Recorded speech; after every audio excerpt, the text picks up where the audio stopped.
Hiya, hiya, it's a Reynolds Wrap, and I'm poolside. Jay Sorensen thought that I would be Caribbean Joe, that I should be here in Fort Lauderdale, and do this thing from the pool. This is a cool day here. It's the only place in the world where you wear a hoodie when you go swimming.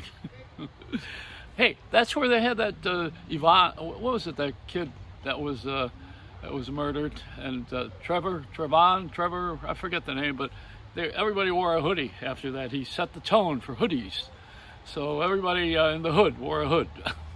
But, we're way past all that. I hope somewhere along the line, was it Trevon Martin? That's it. I keep forgetting his name, but I remember what happened. Now that's home of the Super Bowl. We had it last year in Miami, but they got it in Tampa. Is that a dog? It's an alligator. No, it's an alligator eating a dog. So what we do in Florida, besides celebrate President's Day on Monday by going to buy a washer and a dryer, President's Day isn't every day President's Day these days? I mean, every day is about the President of the United States. It's getting to be too much. It's overdone. But it is tomorrow Babe Ruth's birthday. And the Babe would be a little bit shocked to know that, first of all, that they're using Yankee Stadium for the pandemic to give shots. That's one thing, Hello. Now everybody has a shot. Why is it when I'm here that it's either the garbage trucks or the dogs? What is it? What brings this on? Perfectly beautiful setting. But Babe Ruth, back to him, he set the other tone, which was for every American kid to wear a hat, a baseball cap. We didn't even play baseball this year, practically, but the Babe would never have worn this one. This is it's a halfway house hat. I think this one is the one that I prefer because it doesn't mess my beautiful hair. Okay, now onto Kansas City. All right, let's talk about this for a minute. Everybody on television needs a little history lesson.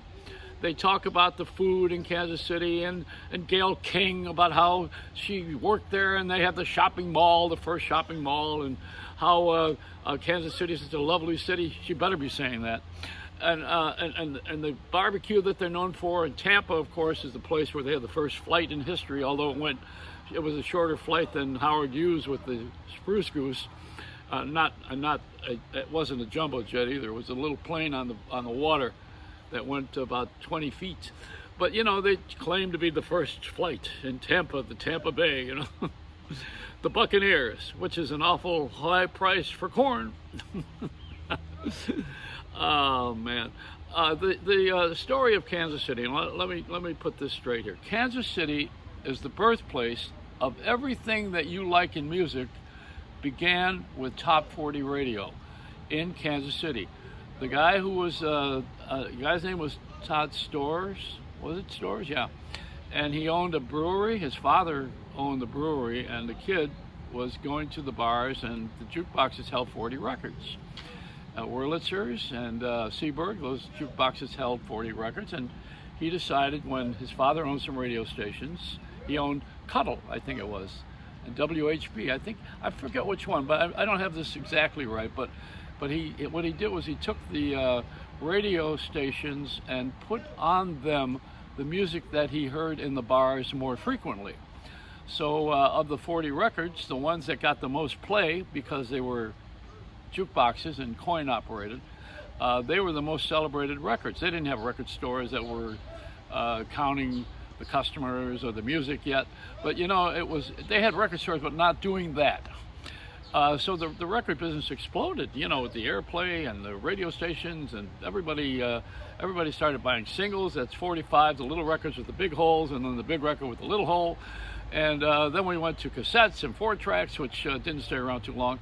And the mini discs and everything that goes in our ears that deafens us, from, I think we began somewhere along the line with the Bose headsets, and then we moved out of that expensive area into everybody has one, and we got the Beat.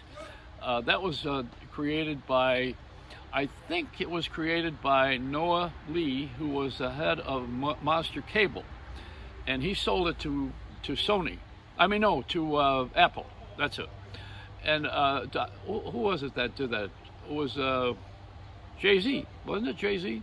Anyway, all these guys, they all got rich. And, I lost track of, when someone makes it and they get very rich, then all of a sudden they lose me because I'm not in that league. I'm in the forgotten field.